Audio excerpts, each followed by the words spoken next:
कि बार बड़ा दिक्कत हो बुआ आवित हो तो मोदी है।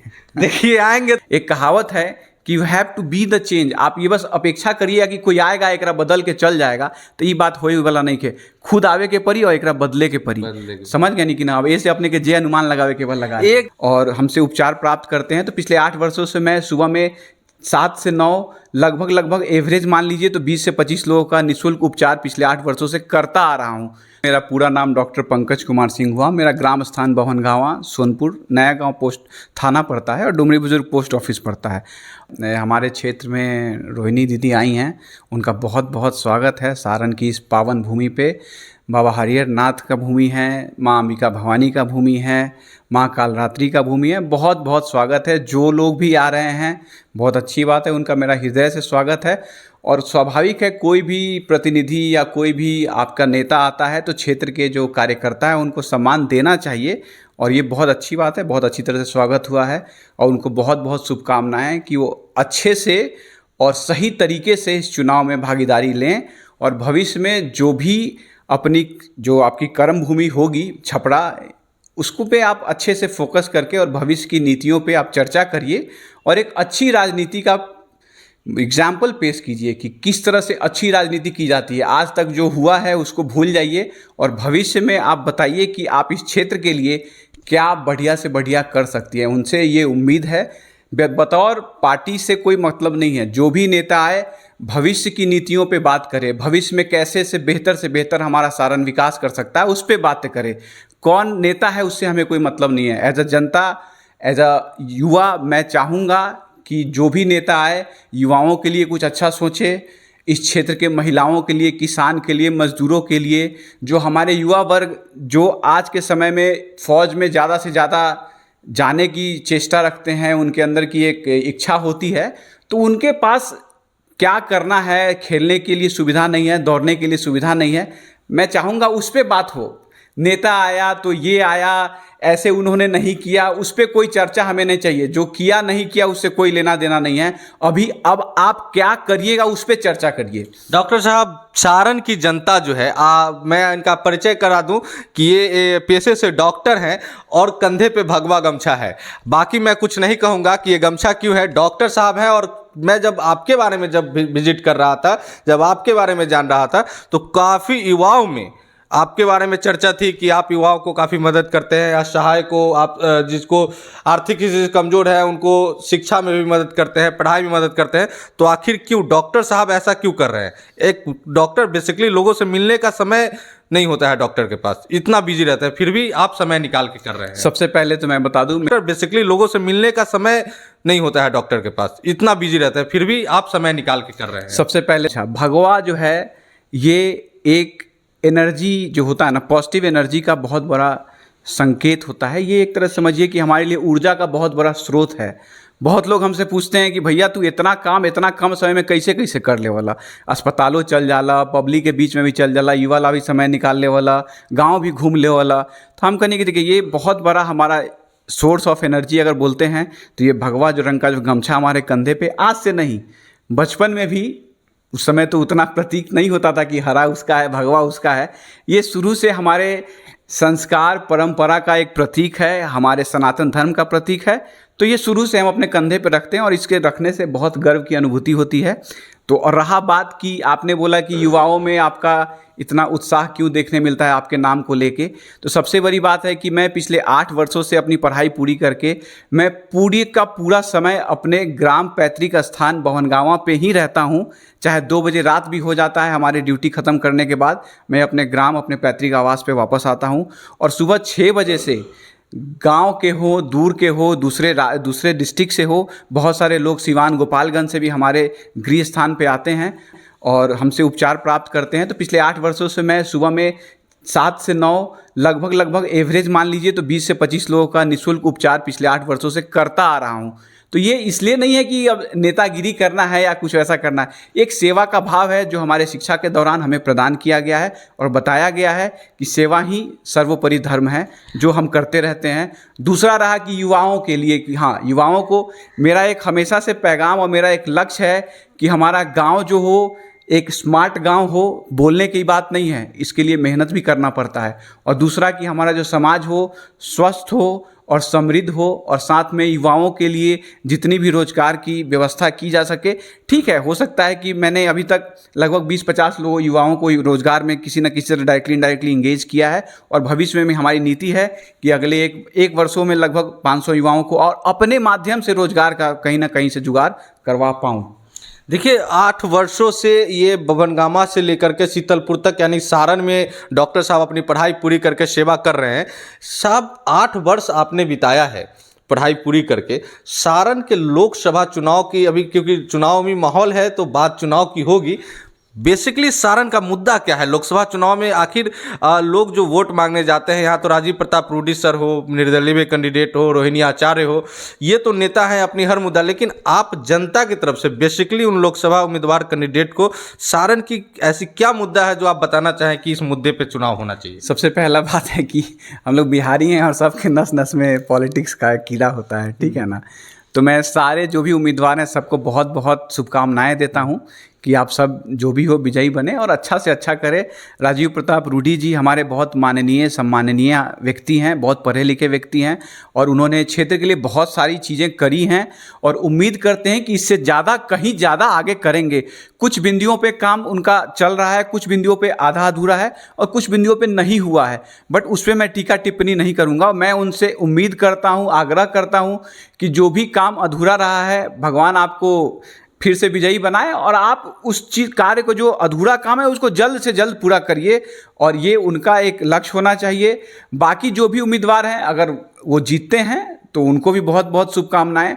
और आप हमारे जिला सारण के लिए क्या क्या कर सकती हैं, इस बातों को स्पष्ट रूप से अभी से ही आपको प्रचार चुनाव में बताना चाहिए, या जो काम वो नहीं कर पाए हैं उस पर भी उनको अपना विचार व्यक्त करना चाहिए कि हम नहीं कर पाए हैं, और उम्मीद कीजिए कि हम आएंगे दोबारा से तो ये काम करेंगे।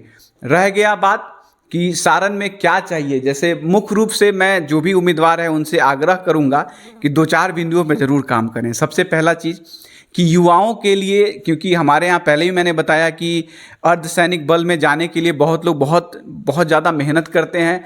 Being doctor, being orthopaedic surgeon, हमारे साथ क्या होता है कि जब 4 बजे युवा निकलता है अपने गांव से दौड़ने के लिए, तो ऊबड़ खाबड़ ट्रैक रहता है, जिसके कारण उनका किसी का पैर मुचक जाता है, कोई बगल से बाइक वाला मार के चला गया, कोई ट्रक से झटका लग गया, तो जिसके कारण बहुत सारे युवाओं में इंजरी का प्रॉब्लम हो पा रहा है, और कहीं ना कहीं समय के रिकवरी नहीं कर पा रहे हैं, और उनका जो एक एज लिमिट होता है उसको वो क्रॉस कर जा रहे हैं, तो उनका सपना अधूरा रह जा रहा है।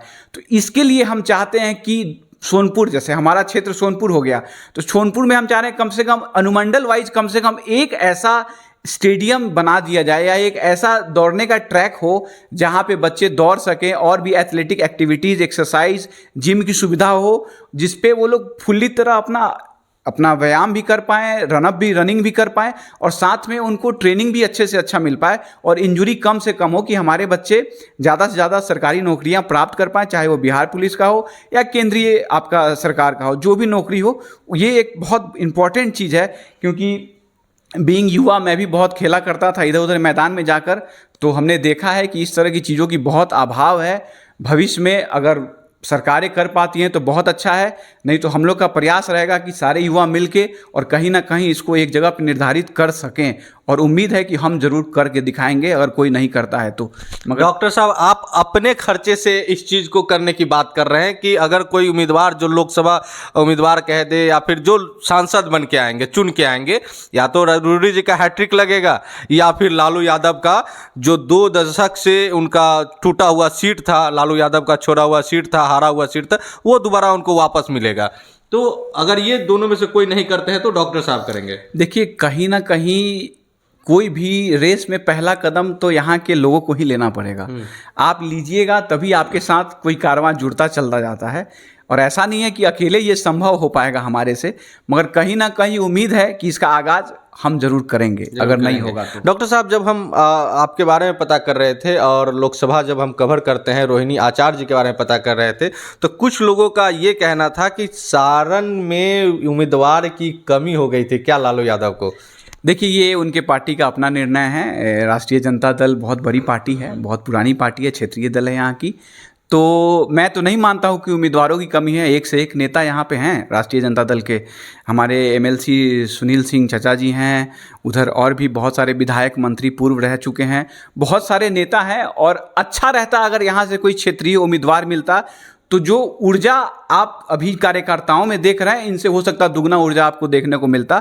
कहीं ना कहीं इस चीज़ की कमी यहाँ के युवा वर्ग में अभी खल रही है कि हमारा जो नेता हो हमारे क्षेत्र से हो। कहीं का भी लोग यही चाहता है कि हमारे क्षेत्र का नेता हो, तो उसके पास पहुँचने में, आपके नज़दीक होने में, कोई समस्या सुनने में, समझाने में बहुत आसान होता है। यहाँ का कोई भी नेता होगा तो कोई उसके घर जा सकता है, कोई उसके चाचा को, उसके भतीजा को, कोई उसके भाई को तुरंत संपर्क कर सकता है। मगर जब कोई बाहर का नेता होता है, इस चीज़ की अभाव हो जाती है। अब दीदी बाहर से आई हैं, अब उनका प्रवास कहाँ रहेगा, कहाँ उनसे भेंट हो पाएगा, कब उनसे मुलाकात हो पाएगा, किनके माध्यम से मुलाकात हो पाएगा, ये सब चीज़ों का अभाव कार्यकर्ताओं में अभी से ही महसूस हो रहा है। यानी कि अगर रोहिणी आचार्य सांसद लोकसभा चुन के से सांसद बन के आती है इस चुनाव से, तो क्या उनसे मिलने सिंगापुर जाना होगा? ऐसा डॉक्टर साहब का कहना है कि कहाँ मिल पाएंगे, इसकी कोई जवाबदेही नहीं। लेकिन डॉक्टर साहब, आपके बारे में जिस तरीके से चर्चा है कि आप जिस तरीके का काम कर रहे हैं क्षेत्र में, बिना किसी फंडिंग के आप अपने खर्चे से लोगों की मदद करते हैं, तो क्या लोग अगर चाहे कि डॉक्टर साहब कभी राजनीति में आए,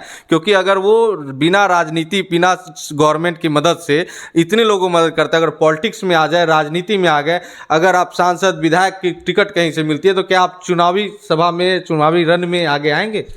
देखिए, ये समय की बात है। और सबसे बड़ी बात है कि अगर समाज में कुछ बदलाव करना चाहते हैं तो सिर्फ बैठ के भाषण देने से नहीं होगा। उसके लिए आप एक पद चाहिए, और बिना पद के आप कोई समाज में बदलाव लाने की अपेक्षा रख तो सकते हैं मगर कर नहीं सकते हैं। तो आपको अगर कुछ करना है तो उस पद की आपको ज़रूरत ज़रूर पड़ेगी एक समय के बाद। तो अगर आगे तक लंबा काम और समाज में बेहतर से बेहतर कार्य करना है, तो आपको कहीं ना कहीं आपको खुद से राजनीति में आके इसको बदलना पड़ेगा कि you have to be the change. आप ये बस अपेक्षा करिए कि कोई आएगा एकरा बदल के चल जाएगा, तो ये बात होए वाला नहीं के। खुद आवे के परी और एकरा बदले के परी। समझ गए नहीं कि ना? अब ऐसे अपने के जे अनुमान लगावे के बल लगा। एक लास्ट क्वेश्चन हमारा है, काफी समय डॉक्टर साहब का ले लिए हैं, और ये बदलने की बात पे एक सवाल हमारे मन में आ गया है। डॉक्टर साहब को लगता है कि बिहार बदला है? मेरे हिसाब से तो बहुत बदला है, बहुत बदला है जी। क्योंकि मैं शुरू से बाहर रहा हूँ और 8 वर्ष पूर्व मैं यहाँ पे जब वापस आया हूँ, तो मैं ये नहीं बोलूँगा कि नहीं बदला है।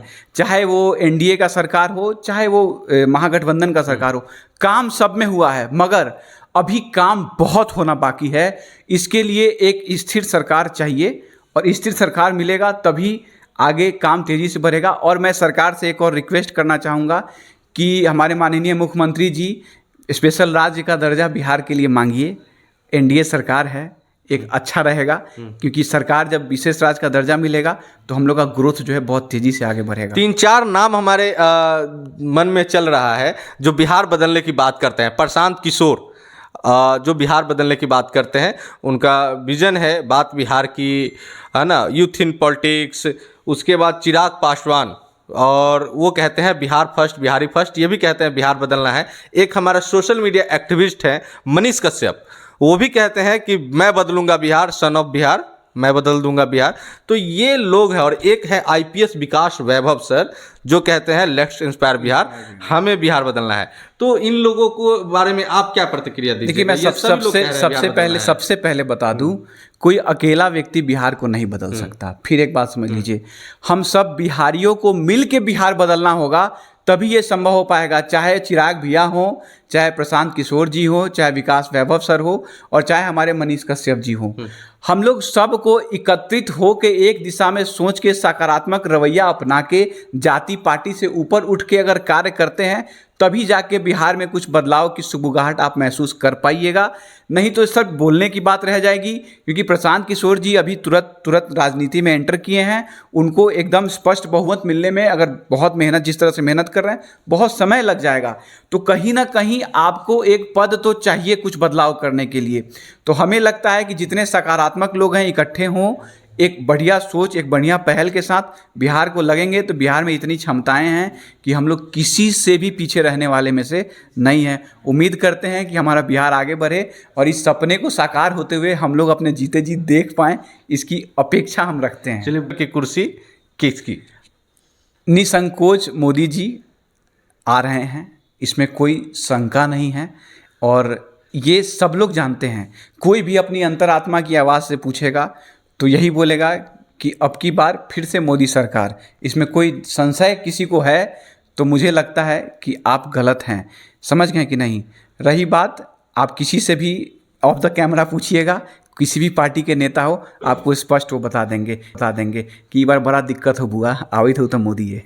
देखिए आएंगे तो मोदी ही। चलते चलते पंकज सर ने इतनी बड़ी बात कह दी। और भगवा गमछा के लिए मैंने बोला था कि आपको मैं बताऊंगा कि इस भगवा गमछे का राज क्या है। तो एक तो सनातनी है, उनकी ऊर्जा का स्रोत है। दूसरा, भाजपा की एक लहर जो चल रही है उसका भी कुछ असर है। आगे भी बने रहिएगा। सारण की जनता का मूड और सारण के सामाजिक कार्यकर्ता का सुझाव और समस्याओं का निदान कैसे होगा ये मैं लेकर के आपके पास आऊंगा। तब तक के लिए नमस्कार, जय हिंद।